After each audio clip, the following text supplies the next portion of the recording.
আইসে আমার প্রায় কাছাকাছি হয়ে আমার ধরছে। ধরে এরপর আমার বলতেছে যে মোবাইল আর তোমার টাকা দাও। থেকে টাকা পয়সা নেওয়ার জন্য আসছে। দেন সে আমি যখন আমাকে দুইটা গুলি করে তখন আমি তাকে ফলো করি। সে যেন লুকানোর চেষ্টা করতেছে আমাকে পুনরায় আবার ফায়ার করার জন্য। আচ্ছা, আচ্ছা। এখানে ও ওইখানে আমার একটা আঘাত। গুলির একটা আঘাত, রাইট, রাইট। আর এখানে হাতে একটা আঘাত, হুম। আর এখানে আমার হাতে ব্যথা পেয়েছি। আমার বাসা পর্যন্ত যেহেতু চলে আসছে, তো এটা যেকোনো সময় আমার সাথে হয়ে যেতে পারে। তো আমরা আশা করব যে এসব বিষয়ে মানুষজন আরেকটু বেশি সোচ্চার হবে। আর বাংলাদেশি কমিউনিটির যারা আছেন, আমাদের বাংলাদেশ সোসাইটির যারা আছেন, তাদের কাছেও আহ্বান করবো এই বিষয়গুলো নিয়ে সোচ্চার হওয়ার জন্য। দর্শক সবাইকে শুভেচ্ছা জানাচ্ছি টাইম টেলিভিশন ফেসবুক পেজ থেকে। আপনারা জানেন গতকালকে রাত্রে আমরা একটি লাইভ দিয়েছিলাম যে আমাদের বাংলাদেশি একজন তরুণ যিনি অজন পার্কে থাকেন এবং তার উপর গুলি করেছিল দুর্বৃত্ত মোহাম্মদ মামুনুর রশিদ, যিনি অজন পার্কের বাসিন্দা এবং তিনি সেনবাগের, বাংলাদেশের নোয়াখালীর সেনবাগের তার জন্ম। তিনি এই দেশে এসেছেন বেশি দিন হয় নাই, বাট আপনার ভাগ্যের বিড়ম্বনা যে তিনি যখনই এসেছেন, কিছুদিন আগে এসেছেন এবং এসে তার ঘরের সামনেই অলমোস্ট তাকে গুলি করেছিল। বাট তিনি আহত হয়েছেন, তার হাতে গুলি লেগেছে। বাট তার সৌভাগ্য যে তেমন কোনো গুরুতর তেমন কিছু হয় না। তিনি হাসপাতালে ছিলেন গত রাত্রে এবং আজকে তিনি বাসায় ফিরে এসেছেন এবং আমরা তার বাসাতেই এসেছি পুরো জিনিসটি জানার জন্য। আমাদের দর্শক যারা আছেন তাদের জন্য আপনাদের একটি জিনিস জানিয়ে রাখতে চাই যে এই ওজন পার্কে যে এলাকায় এই ঘটনাটি ঘটেছে, এখানে প্রায় এই ধরনের ঘটনা ঘটছে এবং এর আগে আমাদের জানা মতো দুজন বাংলাদেশী নিহত হয়েছেন এখানে দুর্বৃত্তদের আপনার আঘাতে এবং গুলিতে। সো কমিউনিটিতে এই নিয়ে অনেক অনেক সময় অনেক প্রতিবাদ হয়েছে, বিক্ষোভ হয়েছে, অনেক আলোচনা হয়েছে, বাট পরিস্থিতি প্রায় দেখা যায় কিছুদিন একটু শান্ত থাকে তারপরে আবার এ ধরনের ঘটনা ঘটে। আমরা এই বিষয়ে সচেতনতা সৃষ্টির ব্যাপারে যারা এই এলাকার নেতৃবৃন্দ আছেন তাদের দৃষ্টি আকর্ষণ করব এবং এই বিষয়টি আমরা লাইভ এই জন্যই করছি আমরা যে অন্য যারা আছেন বিভিন্ন জায়গায় বা এই ওজন পার্কে যারা আছেন তারা যেন এই বিষয়ে আরো কঠোর এবং আরো কার্যকর ভূমিকা নিতে পারেন। কমিউনিটি লিডার যারা আছেন যে এখানে এই মানুষের জানমালের যে নিরাপত্তা, এই নিরাপত্তা নিয়ে যেন কেউ অনিশ্চিত একটা অবস্থার মধ্যে সময় কাটাতে না হয়, এই বিষয়টি আহ তুলে ধরার জন্যই আমরা আজকে লাইভটি শুরু করেছি। So, আমরা যেখানে এসেছি এটা হচ্ছে যে বাড়িতে উনি থাকেন সেই বাড়ি, এবং আমরা প্রথমেই তার কাছে যাব, জানতে চাইবো যে এক্স্যাক্টলি কি ঘটেছিল কালকে। মামুন রশিদ, আপনি কি বলবেন যে কালকে কি হয়েছিল? আমি ধরছি। হ্যাঁ, কালকে কোন সময় ঘটনা? কালকে 10টা 15 দিকে আমি খাওয়া দাওয়া করে বাসা থেকে বের হয়েছি। বের হয়ে আমি অ্যাকচুয়ালি রেগুলার হাঁটাহাঁটি করি খাওয়া দাওয়ার পরে। হুম, তো আমি হাঁটতে হাঁটতে কথা বলতে বলতে ওইদিকে গেছি, এই ডিউ এস্টেটের হাতের বাম পাশে, হুম, ডান পাশে। দেন একটা লোক আমার ফ্রন্টে আমার সামনের দিকে আসতেছে। আসার সাথে এরপরে ও আসছে, আইসে আমার প্রায় কাছাকাছি হয়ে আমার ধরছে। ধরে এরপর আমার বলতেছে যে মোবাইল আর তোমার টাকা দাও। এই কথা বলার পূর্বে আমি হাঁটতেছি, হাঁটার সাথে সাথে আমাকে ফায়ার করে দিচ্ছে, গুলি করে দিছে। হুম, এরপর আমি এলোমেলো হাঁটতেছি, সেকেন্ড গুলি করছে সে। আমার গায়ে সেকেন্ডটা পড়ে নাই, ফার্স্টের গুলিটা আমার আহ, হাতে এখানে ব্যাত করে, হুম। পিছন থেকে ব্যাত করে বের হয়ে গেছে। আচ্ছা, আচ্ছা। এই হলো অবস্থা। আমি আমার বাসার সামনে ছিলাম। ওকে, সো তারপরে আপনি কি করবেন? তারপর আমি ওখান থেকে আমার ছোট বোনের কল দিচ্ছি, ছোট বোনের কল দিয়ে এরপরে বাসায় সামনে এসে পড়ে গেছে। পড়ে যাওয়ার পরে পুলিশকে ইমার্জেন্সি কল করা হয়েছিল। করার পরে অ্যাম্বুলেন্স, পুলিশ এসে আমাকে এখান থেকে মেডিকেলে নিয়ে গেছে। ওকে, সো আপনি কি দেখেছেন যে এটা করেছিল? আপনি সে দেখতে কেমন? দেখতে ওই মাস্ক পরেছিল, হুম, হুম, মানকি ক্যাপ পরা ছিল। আহ, আমি যতটুকু চোখ দেখছি ওর ফিল করতেছি যে ও কালো, হুম, হুম। কালো লোকটা। এরপর আমার ফায়ার করে ও উল্টা দিকে 101-এর দিকে দৌড় দিয়ে চলে গেছে। সো আপনি কি মনে করেন জাস্ট আপনাকে র‍্যাপ করার জন্য সে আসছিল না অন্য কোনো উদ্দেশ্যে আসছিল? অ্যাকচুয়ালি সে আমার থেকে টাকা পয়সা নেওয়ার জন্য আসছে। দেন সে আমি যখন আমাকে দুইটা গুলি করে তখন আমি তাকে ফলো করি। সে যেন লুকানোর চেষ্টা করতেছে আমাকে পুনরায় আবার ফায়ার করার জন্য। হুম, হুম। সো সেই ক্ষেত্রে আমি আমার জানের নিরাপত্তা বা নিজেকে বাঁচায় রাখার জন্য আমি দূরত্ব হয়ে গেছে দৌড় দিয়ে। য- একটু দূরত্ব হয়ে গেছে। এরপর ও যখন চলে গেছে দেখলাম যে আমি দূর থেকে দেখতেছি ও 101-এর দিকে চলে গেছে, হুম, হুম। লিমিটের এদিকে। দেন পরে আমি বাসায় আসছি। আচ্ছা, আচ্ছা। সে অন্ধকারের মধ্যে মানে দৌড়েছে হ্যাঁ, আপনার সাথে? অন্ধকারের মধ্যে চলে গেছে দৌড় দিয়ে। আর আমাদের বাসার আশেপাশে যে ক্যামেরাগুলো ছিল সিসিটিভি, ওগুলাতে অনেক একটু দেখা গেছে ওকে, যে মানে ও আপনার দৌড়ে চলে সামনে যাচ্ছে। আগে দেখা যাচ্ছে যে হ্যাঁ, হ্যাঁ। তার চেহারা কি চিনা গেছে? না, অতটুকু ফিল হয় নাই। আচ্ছা আচ্ছা। এমনি আপনাদের এই আপনি কতদিন থেকে এই এরিয়া? আমি অ্যাকচুয়ালি গত বছরের জুলাইতে আসছি হুম হুম এই আমেরিকাতে। সো আমার এখানে বসবাস করতেছি, এখানে আছি।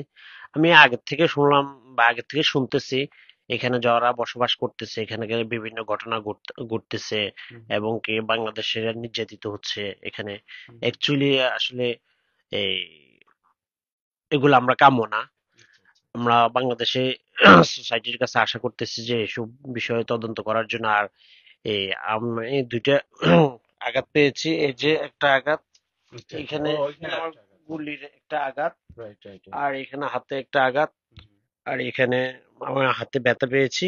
হুম হুম। সো আসলে আমরা এগুলা কাম্য না যে আমরা এখানে এভাবে নির্যাতিত হই।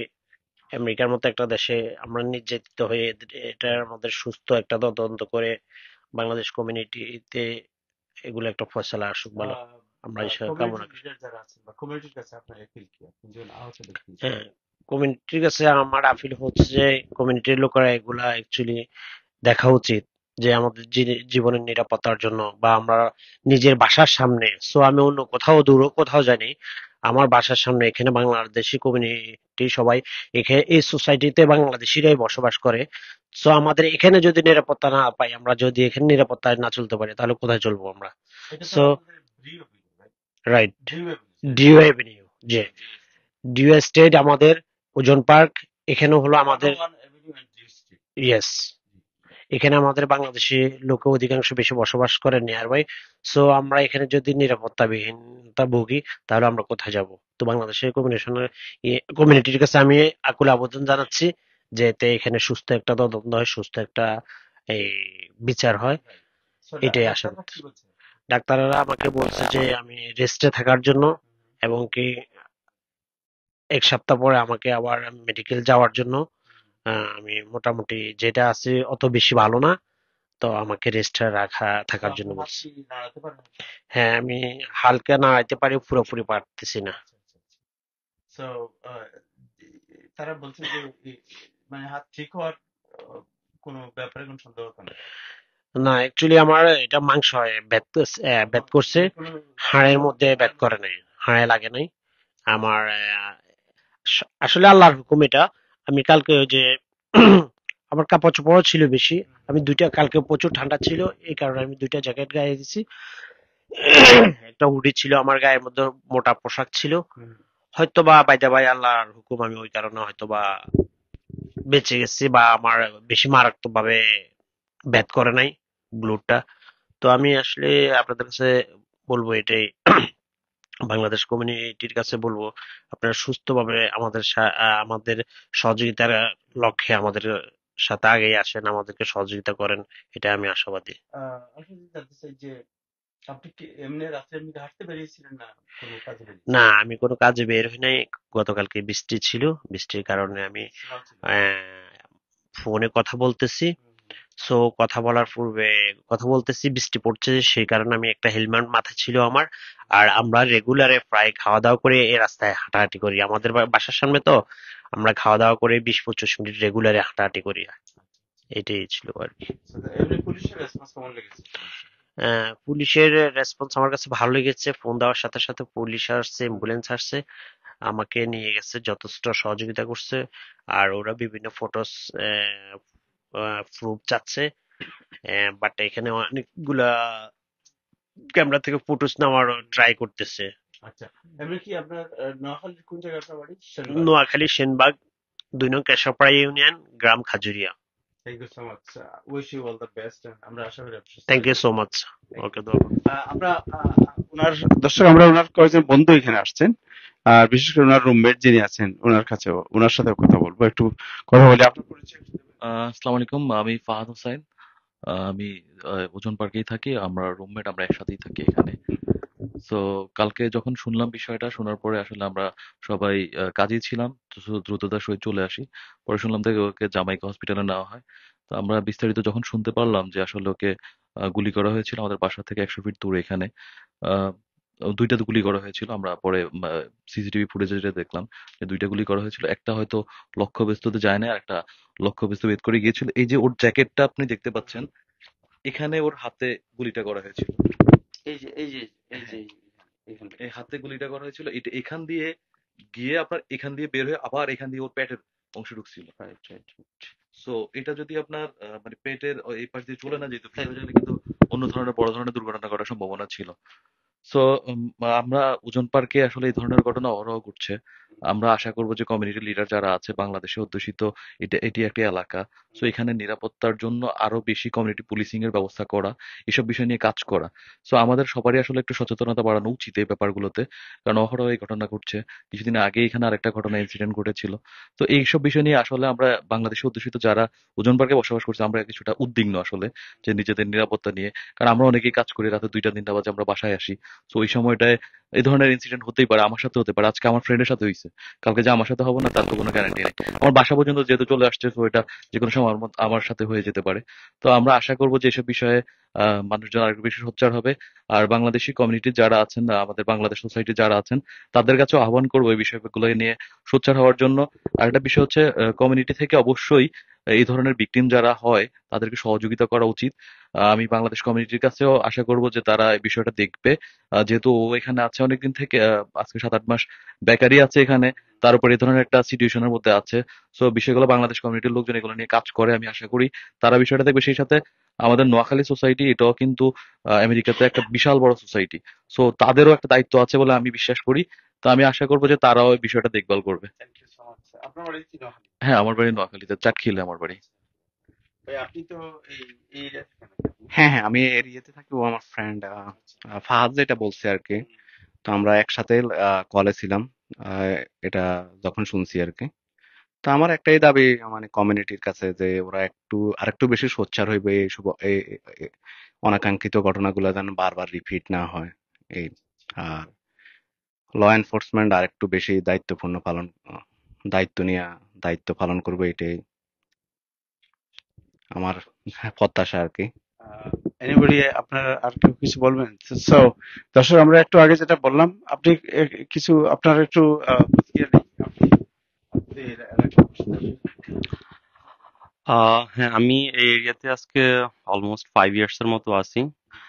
সো কালকে যখন জিনিসটা আমি শুনি, তখন এই সাথে সাথে পুলিশ আসছে, বা পুলিশ অনেকে বলতেছে এখানে, মানে গুলির আওয়াজ শোনার পরে পুলিশকে কল দেওয়া হয়েছে। দেন পুলিশ আসছে, পুলিশ আসে এখানে রোড টোড ব্লক করে দিছে। এই আর কি। তো আমি যা দেখলাম, যা শুনলাম, ওর প্রায় 3 থেকে 4টা গায়ের মধ্যে 2টা জ্যাকেট ছিল। জ্যাকেট গুলা ছিঁড়ে বুলেট গুলা ভিতরে ঢুকছে। তো আমি জাস্ট চিন্তা করতেছি, যদি ওর জ্যাকেট গুলা না থাকতো তাহলে হয়তো বা দেখা যেত যে হাত টাত উড়ে চলে যেত জায়গার মধ্যে।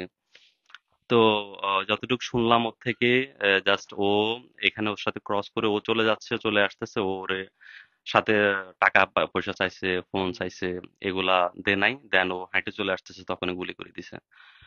তো আমি মানে চিন্তা করতেছি, আমাদের দেশের থেকে তো এই দেশগুলা পৃথিবীর উন্নত দেশ। এখানে আমরা অনেক ভালো কিছু আশা করি, যে এখানে আইন, আমাদের চলাফেরা যদি আমরা এত রিস্ক মনে করি বা রিস্ক ফিল করি, হাঁটা চলাফেরায় বারবার গত লাস্ট 2-3 বছরে কয়েকটা ঘটনা এখানে ঘটছে। তো এটা আমাদের জন্য তো আসলে একটা ভীতিকর একটা অবস্থা, বা আমরা প্রত্যেকটা মানুষ ইনসিকিউর ফিল করতেছি, যেখানে আমরা কারোর সাথে কোনো ধরনের দ্বন্দ্ব বা বাকবিতণ্ডা নাই আমাদের সাথে। আমরা কারোর সাথে কখনো, বাঙালি কমিউনিটি, এটা কিন্তু সবাই জানে, বাঙালি কমিউনিটি কারোর সাথে কখনো ধরনের ঝগড়া মারামারি হলে কিছুর সাথে ইনভলভ না। আমরা এখানে কাজ করতেছি, পিসফুলি একটা লাইফ লিভিং করার চেষ্টা করতেছি। তার ভিতরে হচ্ছে যে এই ধরনের অনাকাঙ্ক্ষিত ঘটনাগুলো ঘটতেছে। একটু 19-20 হইলে কিন্তু কালকে যে একদম ওর গুলিটা কিন্তু তো দেখছেন, একদম ক্লোজ টু দা চেস্ট, বরাবর চেস্টের পাশে পড়ছে। এখানে অনেক আরেকটু হইলে কিন্তু অনেক বড় দুর্ঘটনা ঘটার সম্ভাবনা ছিল। তো এগুলা হচ্ছে যে, অ্যাগেন, আজকে ওর সাথে হইছে, আমরা কাজ করি, আসা যাওয়া করি বাইরে। সো কালকে আমার সাথেও ঘটতে পারে, যে আরেকজন অন্যজনের সাথে ঘটতে পারে। সো আমার কাছে আমার মানে আমি খুবই এই জিনিসগুলো নিয়ে আমার কাছে খুব খারাপ লাগতেছে। সো আমাদের এদেশের গভর্নমেন্টের কাছে এবং কি ল এনফোর্সমেন্টের কাছে আমাদের হচ্ছে যে রিকোয়েস্ট, ওরা অনেক বেশি পরিমাণে সোচ্চার থাকা উচিত এবং কি এগুলো নিয়ে কাজ করা উচিত। আমাদের লাইফের প্রত্যেকটা মানুষের জীবনের অনেক মূল্য বহন করে। তার পাশাপাশি হচ্ছে যে আমাদের এখানে যারা বাঙালি কমিউনিটি আছে তাদের উচিত হচ্ছে যে যারা কমিউনিটি লিডার আছে তাদের কাছে আমাদের রিকোয়েস্ট থাকবে, প্লিজ আপনারা বাঙালি কমিউনিটির জন্য কাজ করেন। এইসব আমরা অন্য অন্য কমিউনিটি দেখি, ফর এক্সাম্পল তারা তাদের কমিউনিটিকে অনেক বেশি পরিমাণে প্রোটেকশনের জন্য ওরা কাজ করে, যেটা আমার কাছে মনে হয় যে আমাদের কমিউনিটির মধ্যে এতগুলা ঘটনা ঘটার পরেও এখানে কিন্তু ওরা ওইভাবে কাজ করতেছে না। So again and again repeat হচ্ছে প্রত্যেকবার জিনিসগুলা। সো আমরা চাই এগুলো এই দেশের আইন শৃঙ্খলা রক্ষাকারী বাহিনী এগুলো নিয়ে কাজ করুক, পাশাপাশি আমাদের বাঙালি কমিউনিটি লিডাররা ওনারা এটার জন্য কাজ করুক, যে এইসব জিনিসগুলো আর আমরা পুনরাবৃত্তি চাই না। আজকে আমার জন্য হচ্ছে, কালকে আপনার ভাইয়ের জন্য হইতে পারে, পরশুদিন আপনার ফ্যামিলির একজন মানুষের জন্য হইতে পারে। সো রিকোয়েস্ট হচ্ছে এগুলা যেহেতু এগুলার একটা সোচ্চার হয় এবং কি এটার একটা বিচার পাই আমরা যেহেতু। ধন্যবাদ। থ্যাংক ইউ আপনাদের সবাইকে। দর্শক, আমরা এতক্ষণ যে বিষয়গুলো আলোচনা করলাম আপনাদেরকে জানালাম, সেটা হচ্ছে যে যিনি আহত হয়েছেন তার বাসায় আমরা এসেছিলাম এবং তার সাথে কথা বলেছি, আপনারা জেনেছেন, এবং সবাই দাবি করেছেন যেটা, যে এই অজন পার্কে বাংলাদেশের অধ্যুষিত একটি বিরাট এলাকা এবং সবাই এখানে অনেকদিন থেকে বসবাস করছেন। এই এলাকার সেফটি এন্ড সিকিউরিটি সবাই দাবি করেছেন যে আমরা ঘর থেকে বের হলে যাতে আবার নিরাপদে ঘরে ফিরতে পারি, এই বিষয়টি এনশিওর করার জন্য কমিউনিটি এবং ল এনফোর্সমেন্ট যারা আছেন সবার কাছে তারা এই দাবি জানিয়েছেন। আজকে এ পর্যন্তই, আবার দেখা হবে অন্য কোনো বিষয় নিয়ে। সবাই ভালো থাকবেন।